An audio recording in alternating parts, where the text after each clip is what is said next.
Labis pa rin po ang hinagpis sa mga kaanak ng barangay Kagawad na binaril sa Caloocan. Ang anak ng biktima na nakilala bilang si Pastillas Girl, ikwinentong nakatanggap ng pagbabanta sa text ang kanyang ina bago barilin. May ulat on the spot si Bernadette Reyes. Bernadette? Connie, napaiyak na lang si Corazon Hernandez nang tanungin tungkol sa sinapit ng anak na si Maria Teresa Hernandez Yap, ina ng kilalang si Pastillas Girl. Ayon sa kanya, mabait daw ang kanyang anak at walang kaaway. Pero may mga nagsasabing maaaring may problema raw ito sa pag-ibig. Sabi naman ng kapatid ng biktima, mabait at matulungin ito kaya hindi nila alam kung sino ang gagawa nito. Si Angeline Yap naman o mas kilala bilang Pastillas Girl, nasa taping daw na malamang nabaril ang ina.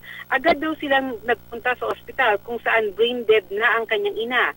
Na-revive pa sandali pero pumanaw rin kinalaunan. Hindi raw niya alam kung sino ang may gawa nito, pero kinumpirma niya na may nagte-text sa kanyang ina gamit ang random numbers na nagbabanta sa kanyang buhay. Papatayin daw siya bago ang araw ng Pasko. Sinabi ni Yap na hihingi sila ng tulong sa NBI.